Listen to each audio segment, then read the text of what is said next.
A pergunta é a seguinte: tem mentirinha do bem? Isso daí tudo bem, pode fazer, porque não prejudica ninguém.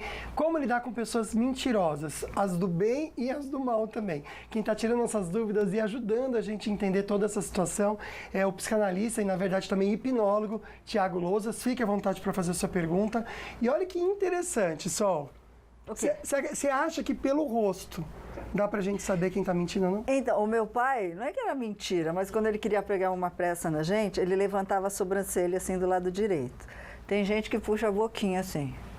Eu já ouvi falar esse negócio de olhar. Se você olha para um lado, a pessoa tá mentindo, se olha para o outro, tá mentindo. Ah, do tal da esquerda, da direita. Não sei se é verdade. Se vai ativar. Eu não sei também, né? Como é que a linguagem corporal mostra que a pessoa está mentindo? O Tiago está aqui nos orientando, mas a gente também vai contar com uma outra colaboração. Nós vamos ao vivo até São Paulo conversar aí com o perito facial Vitor Santos. Ele tem mais ou menos aí, para mais, acho, de 1 milhão de inscritos no canal Metaforando no YouTube. Vitor, muito boa tarde, obrigada por estar aqui com a gente. Eu já falei no intervalo comercial, o pessoal quer aprender a pegar mentira no flagra, assim. O rosto realmente mostra quando a gente está mentindo?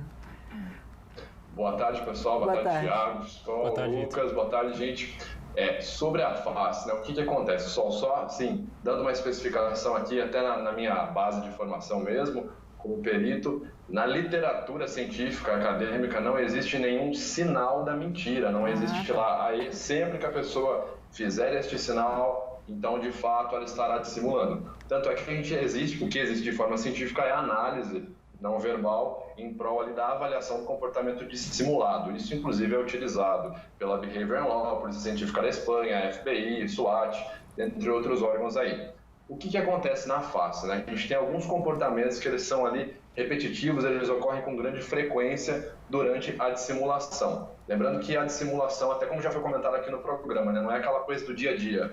Eu comi um ovo hoje de manhã, ou eu comi bacon com... Eu não lembro. Isso não vem ao caso no contexto análise dissimulativa.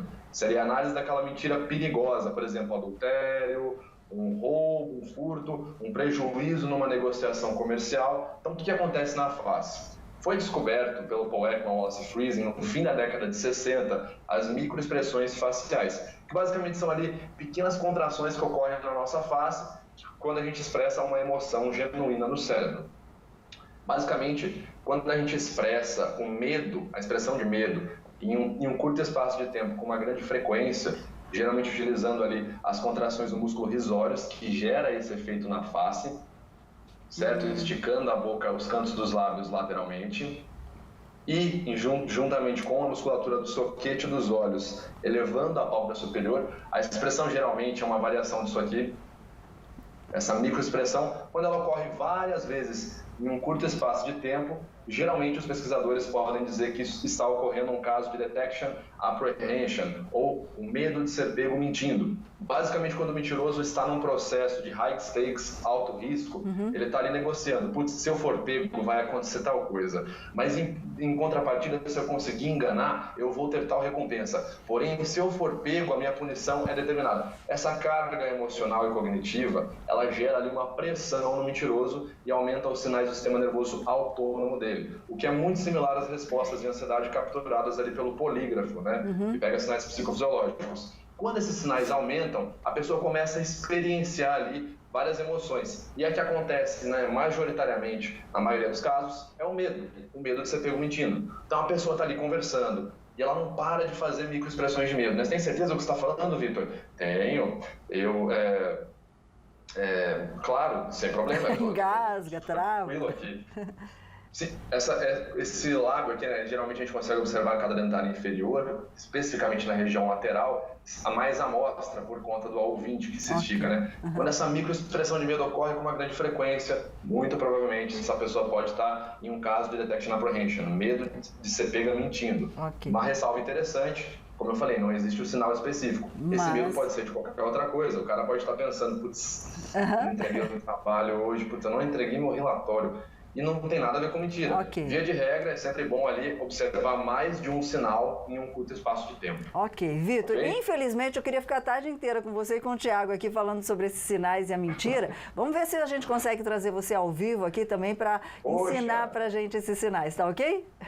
Com certeza. Muito obrigado pelo convite, gente. Obrigado mesmo. Obrigada a você. Luquinha. O desafio vai ser para quem faz botox, né? Só que aí tá tudo, né? Boa. É desafio, né? Mudar um pouquinho o assunto aqui. Você sabe o que é urticária? Vamos aprender com a Vale Infusões?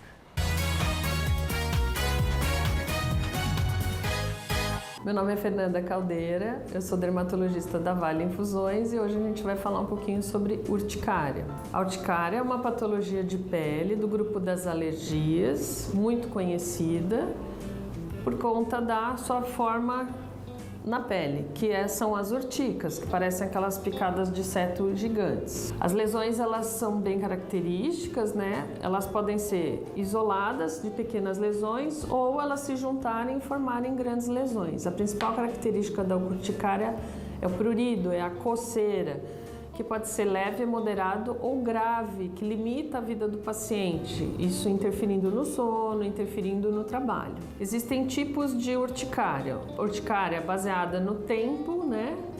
Se ela durar menos de 6 semanas, ela é chamada de aguda. Se ela durar mais de 6 semanas, ela é chamada de crônica. Com relação às formas de urticária, existem mais duas, que podem ser as urticárias induzidas e as urticárias espontâneas.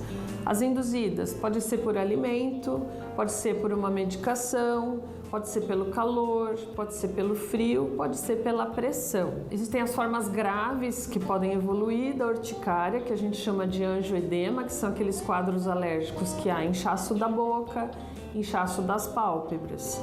E por uma evolução maior, você chama o edema de glote, né? Quando é uma alergia mais grave, a pessoa pode trancar a garganta. Os tratamentos das urticárias geralmente são simples, na maioria dos casos, quando a gente sabe a causa, o fator desencadeante da urticária, então é só retirar o que desencadeou e a pessoa não vai ter mais crise. Pode se associar, nos casos das crises, os medicamentos antialérgicos de uso oral, às vezes injetável, e de uso local. As urticárias crônicas, que não têm causa, que a gente chama de idiopáticas e que a gente não são provocadas, existem tratamentos mais modernos com imunobiológicos que praticamente resolvem o problema. São as de mais difícil controle e são associadas a outras doenças autoimunes, como por exemplo doença da tireoide. E todas elas têm tratamento. Bom, essa foi a dica de hoje. Até a próxima.